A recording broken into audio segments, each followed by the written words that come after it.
Hello everybody, I have a name, it is JessMan, and I think I have figured out Amnesia, a machine for pigs.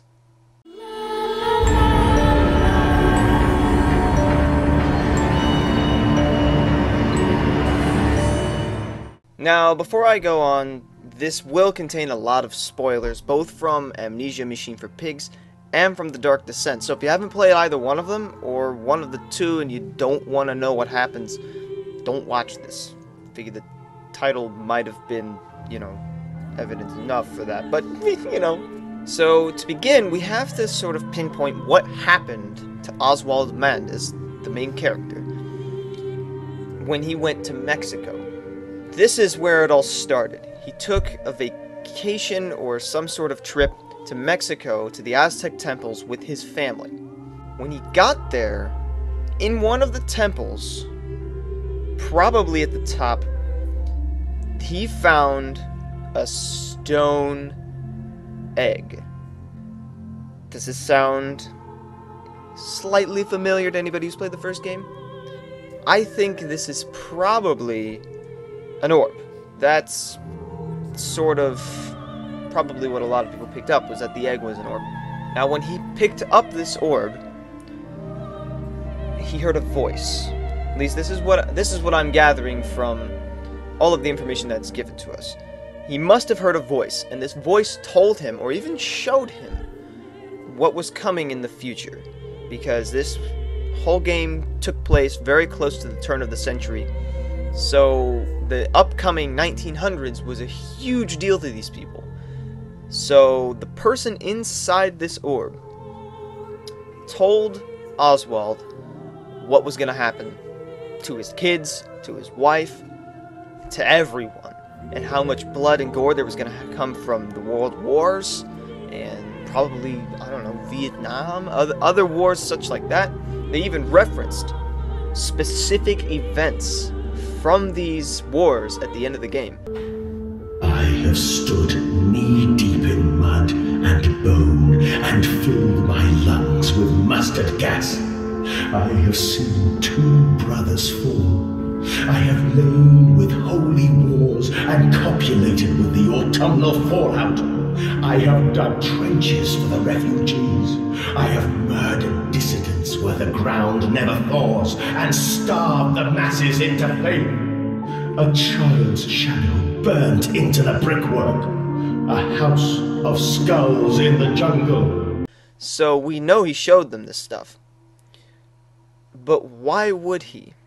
Who is the voice inside this orb, and why would he tell Oswald this stuff? Well, let's think back to the first game. The orbs, we know, are very mystical, powerful objects.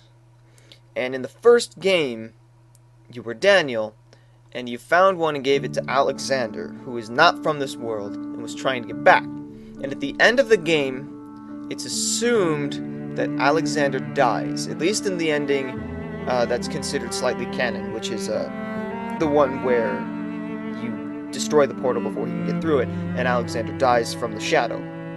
But does he die? Is there a body that we can see that explains to us that he's dead, actually dead? No, he just vanishes.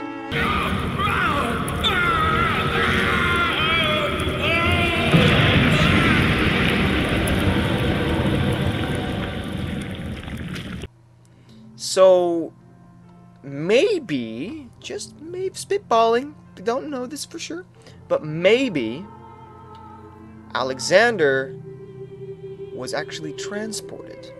Maybe there's some sort of specific pocket dimension that is only available to the orbs, and the shadow dumps people there.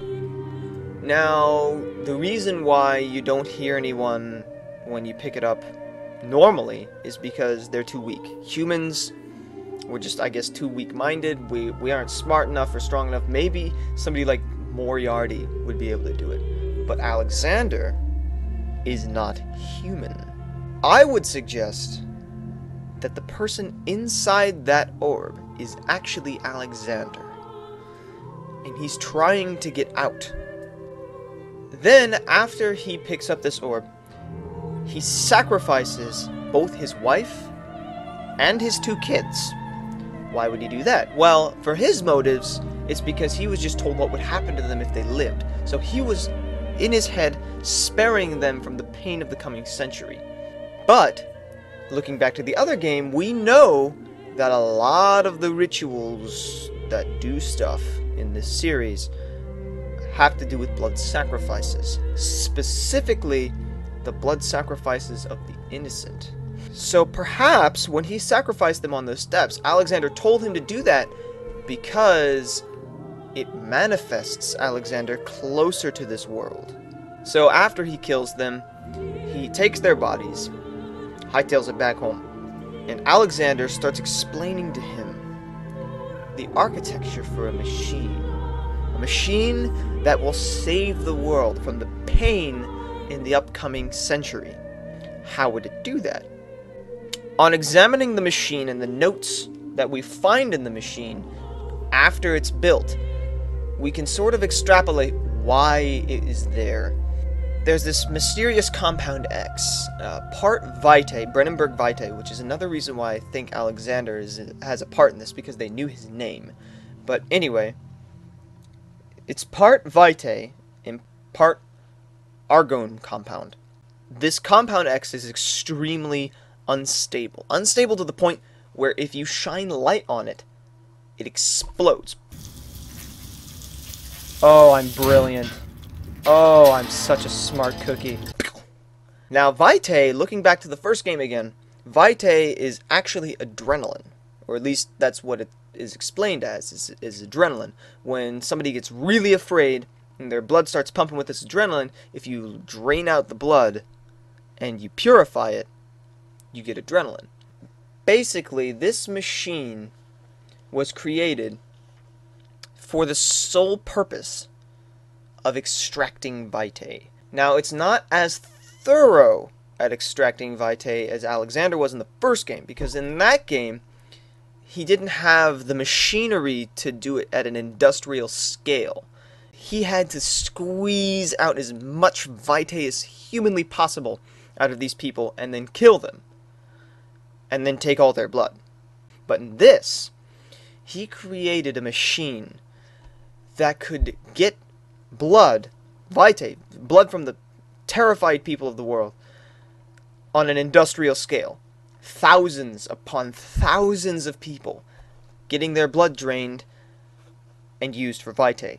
Now, why would you need this much Vitae? Adding all of this up, a lot of this is probably to extract a lot of Vitae from the blood of the innocent to get Alexander out of the dimension and back home. But the amount of power, just sheer power it requires to do that, would destroy the world. How? Well, at the very end of the game, he says this. Soon I will spill that blue water and split the egg, the atom, my soul, and there will be a very great burning that we might make the world clean. Split the atom. He was going to split the atom. How?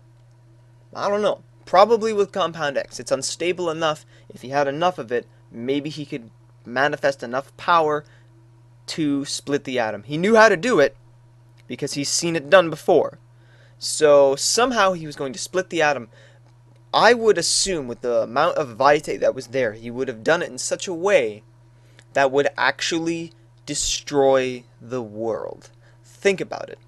The machine was deep enough in the ground that it probably would have blown a big chunk out of the planet, depending on the size of the explosion.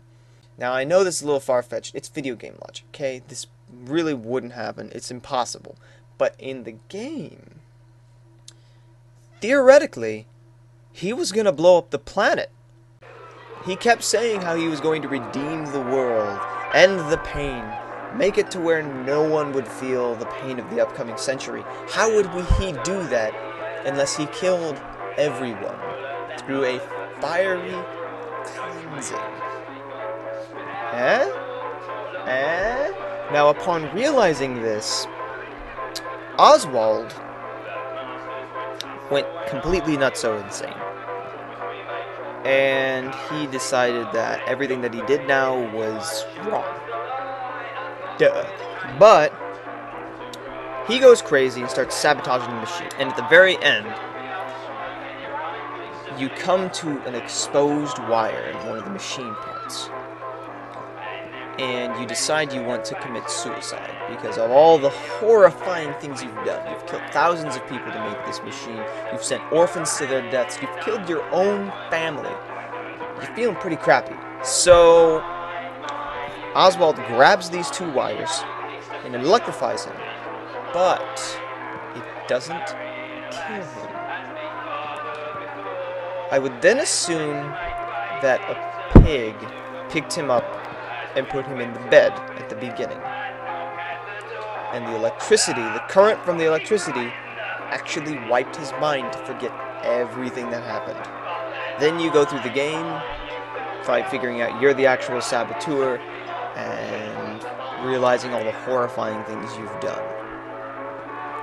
I think it's a good explanation as to what happened. Maybe you don't. Post in the comments below. Tell me what you think that happened. If you like what you see and you want to see more, support the channel by leaving a like or subscribing. And also, I have played this game myself. Click right here to watch me play it. It's fun, I promise. Not too terrifying, but fun. So I will see you next time. Thanks for watching. Keep your teeth clean. Get your own pizza.